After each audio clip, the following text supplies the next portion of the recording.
Établissements d'enseignement agricole, acteurs du développement agricole local. Les établissements d'enseignement agricole ont 5 missions. Assurer une formation générale, technologique, professionnelle initiale et continue. Contribuer à l'insertion scolaire, sociale et professionnelle des jeunes comme à celle des adultes. Participer à l'animation et au développement des territoires. Contribuer aux activités de développement, d'expérimentation et d'innovation agricole et agroalimentaire. Participer aux actions de coopération internationale, notamment en favorisant les échanges et l'accueil d'élèves, d'apprentis, d'étudiants, de stagiaires et d'enseignants. Le PLEFPA des Hautes-Terres est particulièrement impliqué dans la dynamique de territoire. Situé dans le département du Cantal, à 900 mètres d'altitude, l'établissement contribue à développer une agriculture et des filières en adéquation avec le territoire de moyenne montagne, avec ses contraintes et ses potentialités. L'élevage représente la principale activité avec des exploitations à taille humaine et une dynamique de plus de 70 installations par an au niveau départemental. De plus, 79% des surfaces agricoles du département sont des prairies naturelles qui constituent l'alimentation principale des troupeaux. Tous les centres de l'EPLEFPA des Hautes-Terres sont engagés dans cette dynamique.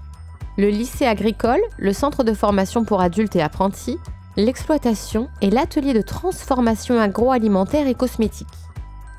De nombreux autres partenaires sont également impliqués, tels que des organismes de recherche, plusieurs réseaux de l'enseignement agricole, du ministère de l'Agriculture et de l'Alimentation, des associations agricoles ou environnementalistes, un grand nombre d'organismes de développement agricole, les agriculteurs du territoire, sans oublier les collectivités locales et surtout la communauté de communes de Saint-Flour dans le cadre de son programme de développement agricole. Cette diversité d'acteurs permet d'enrichir de nombreux projets s'inscrivant au cœur des filières. Axe numéro 1. L'autonomie alimentaire. Différents procédés sont testés et mis en place pour augmenter l'autonomie alimentaire. L'utilisation de métails, mélange de céréales et de légumineuses, dans la ration des animaux, permet de produire directement un aliment local riche en énergie, mais aussi en azote. Cette technique permet notamment d'économiser 300 € par hectare et par an sur une exploitation. S'ajoute à cela la technique de pâturage tournant, permettant d'apporter une alimentation riche et nourrissante aux animaux, ainsi qu'aux prairies de se régénérer. 1 000 € peuvent ainsi être économisés par an et par vache laitière. D'autres techniques sont également utilisées, comme la mise en place d'un séchage en grange, le foin est séché grâce à de gros ventilateurs, ainsi que la valorisation de luzerne. Axe numéro 2. Préserver la santé et le bien-être animal. Afin d'éviter les problèmes de résistance aux molécules antibiotiques et antiparasitaires, les travaux sont menés sur la prévention de l'apparition de maladies, de parasites, ainsi que sur les techniques de soins alternatifs. Par exemple, les animaux servent à la formation de futurs ostéopathes animaliers et les élèves de l'établissement découvrent cette pratique. La mise en place de pâturage tournant raisonné et l'alternance d'espèces sur les parcelles permet de casser les cycles parasitaires.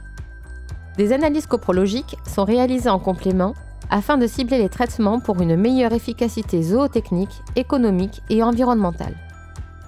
L'atelier de fabrication de cosmétiques a développé une gamme naturelle à destination des animaux. Ces produits permettent d'aider à prévenir plusieurs pathologies, comme les mammites, les infections oculaires, les troubles digestifs, etc. Ils sont formulés à partir d'ingrédients naturels et disponibles sur le territoire. Axe numéro 3. Valoriser les ressources locales. On constate une sous-utilisation de la biodiversité de nos prairies naturelles. C'est pourquoi des solutions scientifiques de récolte de graines ont été élaborées. Ces techniques ont pour objectif de donner la possibilité aux agriculteurs de se réapproprier leurs semences pour implanter de nouvelles prairies ou de restaurer les parties dégradées.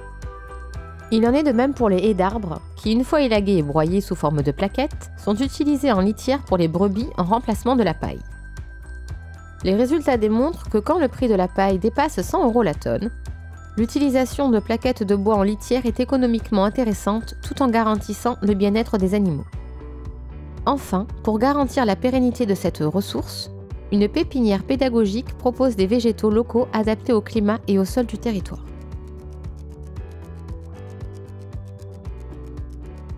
Axe numéro 4. Proposer des produits de qualité. Pour répondre aux attentes des consommateurs, la qualité des produits est recherchée. Celle-ci est identifiable à travers les signes de qualité. L'établissement en fait la promotion. Sur l'exploitation, 2 productions sont en label rouge et 2 autres sont en AOP.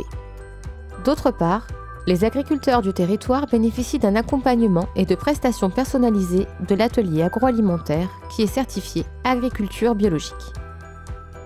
Il est reconnu que les prairies à flore diversifiées permettent de produire du lait et de la viande aux qualités gustatives incomparables. C'est pourquoi plusieurs études ont été réalisées sur les possibilités d'engraissement d'animaux exclusivement à l'herbe de ces prairies. Si pour les vaches et les génisses l'opération est possible et rentable, pour les mâles, de nouvelles pistes économiquement viables sont en cours d'étude. Pour aller encore plus loin, la mise en place de jurys du goût va permettre d'identifier les attentes des consommateurs en termes de qualité organoleptique. Dans le cadre d'un plan alimentaire de territoire, la mise en place d'une filière maraîchage de moyenne montagne devrait permettre de diversifier les productions et de proposer à la restauration collective une alimentation saine et locale. Parce que nous formons les professionnels d'aujourd'hui et de demain et construisons l'avenir de nos territoires, il nous faut poursuivre une dynamique ambitieuse autour de l'innovation, de l'expérimentation et de l'anticipation des attentes sociétales et environnementales.